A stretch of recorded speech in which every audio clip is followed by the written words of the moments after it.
योद्धा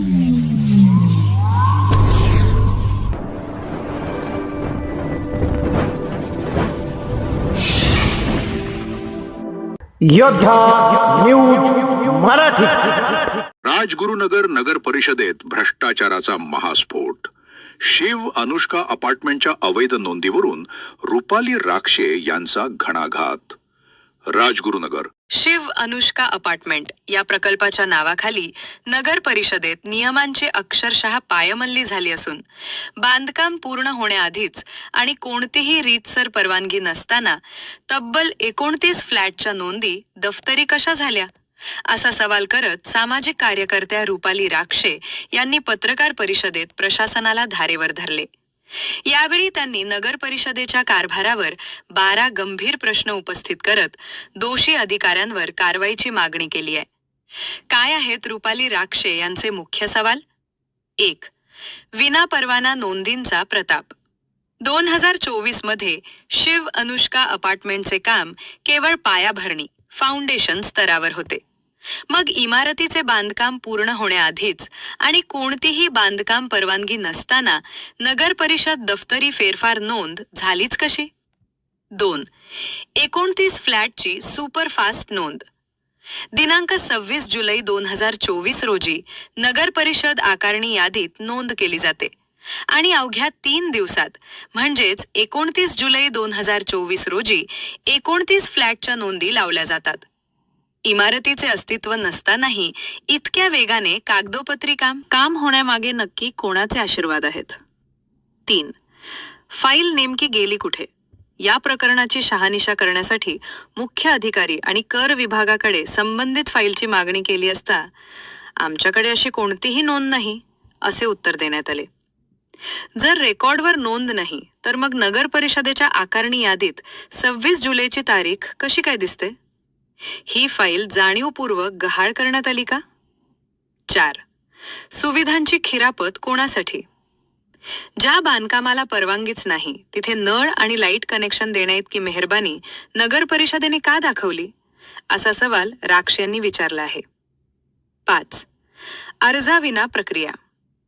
नोंदीसाठी कोणताही रीतसर अर्ज नसतानाही प्रशासनाने स्वतःहून या नोंदी कशा लावल्या? यावरून अधिकाऱ्यांचे आणि विकासकाचे अर्थपूर्ण संबंध असल्याचे स्पष्ट होत आहे. श्रीमंतांना झुकते माप, गरिबांना मात्र ताप. सर्वसामान्य जनतेला एका साध्या कामासाठी 100 नियम सांगितले जातात, पण पैशावाल्या लोकांसाठी प्रशासन आपले सर्व नियम धाब्यावर बसवते. हा दुजाभाव का? असा संतप्त सवाल रुपाली राक्षे यांनी यावेळी उपस्थित केला. मागणी. दोषींवर कारवाई.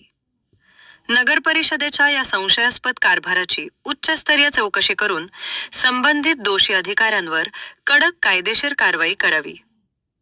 या प्रकरणाने राजगुरुनगर नगर परिषदेतील भ्रष्ट साखळी चव्हाट्यावर आली असून आता यावर प्रशासन काय पाऊल उचलते याकडे संपूर्ण तालुक्याचे लक्ष लागले आहे. या बातमीचा आढावा घेतलाय आमचे योद्धा न्यूज मराठीचे संपादक नारायण सूर्यवंशी यांनी. नमस्कार, मी रुपाली राक्षे, माहिती अधिकार खेड तालुकाची एक कार्यकर्ता आहे. आपण आज राजगुरुनगर नगर परिषद मध्ये चालणाऱ्या अनधिकृत बांधकामाच्या घोटाळ्यासंदर्भात मी आज एक पत्रकार परिषद घेतलेली आहे. माझ्या सगळ्या पत्रकार मित्रांना बोलवून मी आज त्यांच्या कानावर घालण्यासाठी मी आज मुद्दामच इथं बोलवले सगळ्यांना. आणि त्याच्यामध्ये आपल्याला हे जे अनधिकृत बांधकाम आहे ते त्याची पोलखोल करायची आहे. त्यानुसार आपण आजचे पेपर मी अनधिकृत बांधकाम कुठे आहे? हे अनधिकृत बांधकाम आपलं राजगुरुनगर खेड न्यायालयाच्या बाजूलाच आहे. आणि विशेष म्हणजे न्यायालयाच्या बाजूला बांधकाम आहे आणि अनधिकृत आहे, हा मोठा विशेष प्रश्न. तुम्ही जे म्हणताय अनधिकृत आहे ते कशावरनं तुम्ही ठरवलं? मी याचा म्हणजे कागदपत्रांचा भरपूर पाठपुरावा केलेला आहे. गेले 7-8 महिन्यांपासून मी याचा पाठपुरावा करत आहे. माझ्याकडे प्रत्येक कागदाचा पुरावा आहे इथं आणि मला नगर परिषदेचे प्रत्येक लेखी उत्तर आहे त्यांचं माझ्याकडं. मग त्या सगळ्या उत्तरांवरून आणि माझ्या प्रश्नावरून हे सिद्ध होत आहे की ते अनधिकृत आहे. नाही, अनधिकृत तुम्ही म्हटला म्हणजे तिथं फ्लॅट बांधले का व्यावसायिक गाळे आहेत का काय काय त्याचं वर्णन करा. तिथं आता कमर्शियल बांधकामाचं म्हणजे दिसतंय एक ह्याचं म्हणजे बांधकामाचं नाव आहे शिव अनुष्का अपार्टमेंट आहे एक. तिथं सगळे ऑफिशियल गाळे काढलेले आहेत भाड्याने देण्यासाठी. तर इथं आपण 27 गाळ्यांचा जो आहे तो प्रश्न मांडत आहोत. आता त्या गाळ्यांमध्ये लाईट त्याच्यानंतर नळ पाणी पुरवठा वगैरे हे कसं काय म्हणजे या संदर्भात थोडस आम्हाला माहिती सांगा. आता विषय काय आहे, इथं बांधकाम चालू असताना आहे ना यांची दप्तरी फेरफार नोंद झालेलीच नाहीये आणि ती झाली आहे तर त्यांच्याकडे ती फाईल नाहीये आणि तिथं बांधकाम परवाना पण नाहीये त्याचा अपार्टमेंटचा. तुम्ही म्हणता फाईल नाही हे तुम्हाला कसं कळालं? मी मागणी केली. काही मागणी केली का? हो, मी मागणी केली त्याच्यासाठी आणि आपल्याकडे त्याचं जे आहे आकारणी यादी जी आहे त्याची पूर्ण आहे आपल्याकडं प्रत त्याचे 27 फ्लॅटची. आणि मेन म्हणजे आपण हे कोणतं म्हणजे राजकीय याच्यामध्ये हेतू नाहीये किंवा कोणत्या म्हणजे पदाधिकाऱ्याला आपल्याला याच्यातून काही त्रास द्यायचं काम नाहीये. हा जो घोटाळा आहे हा पूर्ण नगर परिषदेचाच आहे. नगर परिषदेमध्ये जे काम करतात त्या लोकांचा घोटाळा आहे, भ्रष्टाचार आहे. त्या संदर्भात हा जो तुम्ही घोटाळा शब्द वापरला हम्म. तुम्ही त्यांना लेखी काही निवेदन वगैरे दिलेत का? हो, मी तिथं अर्ज दिलेले आहेत लेखीमध्ये. तिथं अर्जाची वेळोवेळी मी मागणी केलेली आहे. अनधिकृत बांधकामाची नोंदणी करणे व त्यामध्ये भ्रष्टाचार झाले याच्याबद्दल मी शुभम संदीप भन्साळे याची जे आहे त्याचं पूर्ण म्हणजे आपण अर्ज पहिला अर्ज आहे हा माझा. त्याच्यावर त्या नगर परिषदेने किंवा हो. अधिकारी वगैरे काही कारवाई त्यांनी मला एक म्हणजे मी तुम्हाला वाचून दाखवते. मला त्यांचं नगर परिषदेचं लेखी उत्तर आहे. उपयुक्त संदर्भीय विषयानुसार जे शुभम संदीप भन्साळे आहे यांच्या इमारतीच्या नोंदीबाबत आपण चौकशी केलेली होती, त्याची मी छायांकित प्रत मागितली होती. तर त्यांनी दिले की दाखल केलेली नोंद दप्तरी तपासणी केली असता सदर जागेची नोंद अधिकृत नसल्याचे आढळून येते. हे त्यांचं मला लेखी आहे. त्याच्यामुळं मग त्यांनी मला लेखी दिलेले आहे की ते अधिकृत नाहीच आहेत. त्याच्यामुळं म्हणजे हे आकारणीचं नोंदीचं त्यांचं सगळं लेखी आहे आणि आपल्याकडं प्रत्येक कागद आहे, पूर्ण कागद आहे. आता मग तुमची अपेक्षा काय आहे आता या नगर परिषदेकडून या अधिकारी वर्गाकडनं या संदर्भामध्ये या अधिकृत बांधकामासंदर्भात तुम्हाला काय पाहिजे नेमकं त्यांच्याकडे? मी वेळोवेळी पाठपुरावा केला कागदांचा. त्यांना मी जे जे अर्ज दिले त्याच्यामध्ये त्यांनी बांधकामाची परवानगी नसताना बांधकाम पूर्ण केलेलं आहे. बांधकाम पूर्ण म्हणजे झालं ठीक आहे, त्याची कशाचाच कागद त्यांच्याकडे नाहीये नोंदीचा. तर त्यांना लाईट पाणी देण्यात आलेलं आहे. ते देऊन त्यांनी म्हणजे नोंदी नसताना करपट्ट्या दिलेल्या आहेत. तर आपल्याकडे आहे ना 29 फ्लॅटच्या पूर्ण करपट्ट्या आहेत.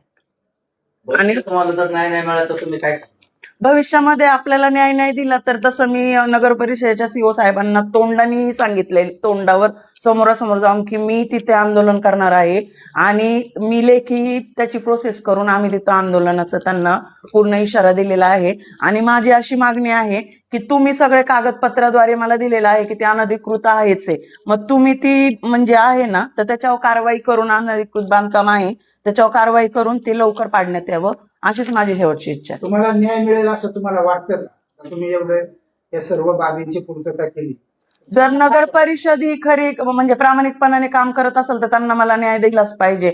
आणि जर नगर परिषदेत वारंवार हे जे घोटाळे होत आहेत, अनधिकृत बांधकामाचे झालं, घरपट्ट्यांचं झालं, लाईट बिलाचं झालं, कोणत्याही कर विभागाचे प्रत्येक वेळी घोटाळे होत आहेत, सामान्य लोक पण याच्यासाठी त्रस्त झालेले आहेत, पण कोणी समोर येत नाही कारण की त्यांना शेवटी पर्याय तिथंच असतो, लाईटीसाठी पाण्यासाठी जावंच लागतं.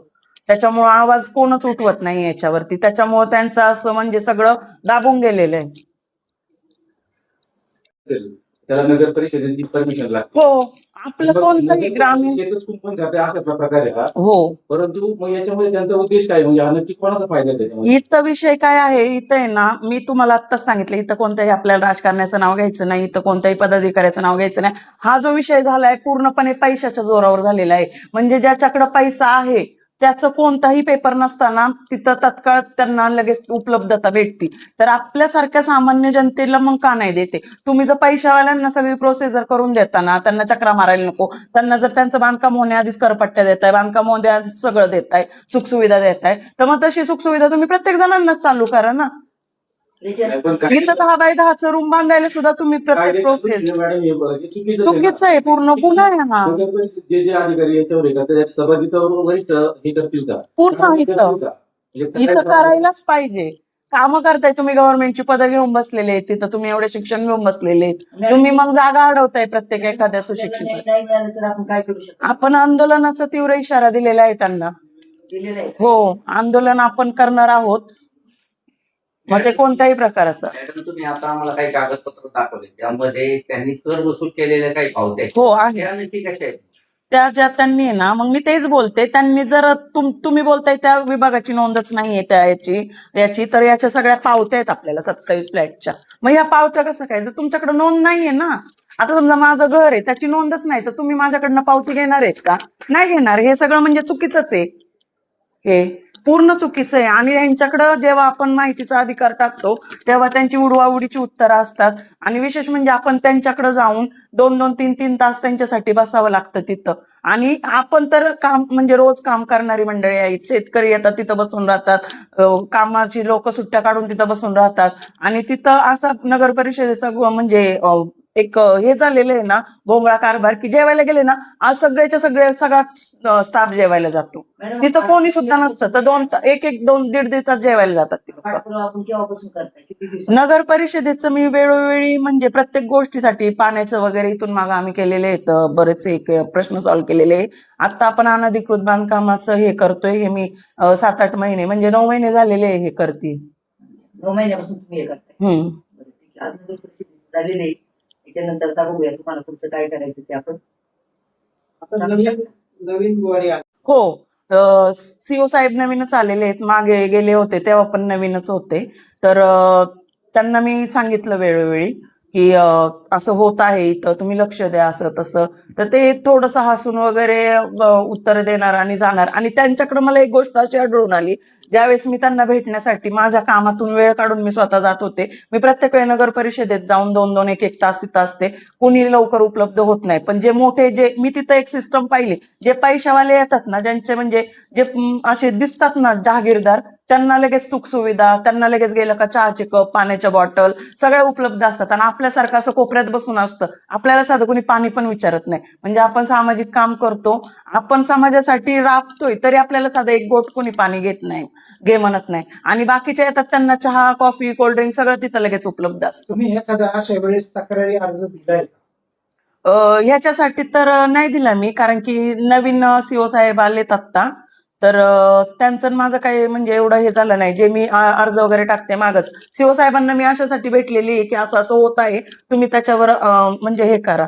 तर ते खाली जे कर विभागाचे साहेब आहेत त्यांच्याकडे जा बोलतात आणि त्यांच्याशी कॉन्टॅक्ट करा. आता त्या ठिकाणी नगराध्यक्ष नवीन नियुक्ती सगळ्यांची झालेली आहे, त्यांच्यावर तुम्ही तक्रार मांडली का?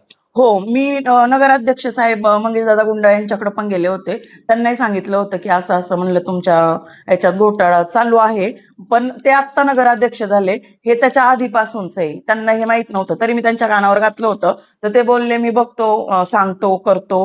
मग ते त्यांच्या पद्धतीने काय करत असेल तर मला सांगता येणार नाही. त्याच्यानंतर मी गेले नाही त्यांच्याकडं. त्यांच्याकडे एक तक्रारचा जो विभागाचा जो एक पुस्तक असतं, वही असते, त्यामध्ये तुम्ही एखादी तक्रार नोंदवली का? एवढं तिथं तक्रार विभागाची वहीच नाहीये. तुम्ही नगर परिषदेत कधीही जा, तिथं असा कारभार आहे ना नगर परिषदेत. आता मी पिंपरी चिंचवड महानगरपालिकेत गेलेले, मी साधं ग्रामपंचायत मध्ये आपण जातो, लांब जाऊ दे, आपण हुतात्मा शिवराम हरे आपलं राजगुरुवाड्यावर जातो, तिथंही आपल्याला एक बुक ठेवलेलं आहे, आपल्याला काय सांगायचंय ते आपण दर्शवण्यासाठी तिथे एक लेखी बुक आहे. इथं काहीच नाहीये तसं. आता हा व्हिडिओ पाहिल्यावर ते उपलब्ध करतील, पण इथून मागं तर नव्हतंच.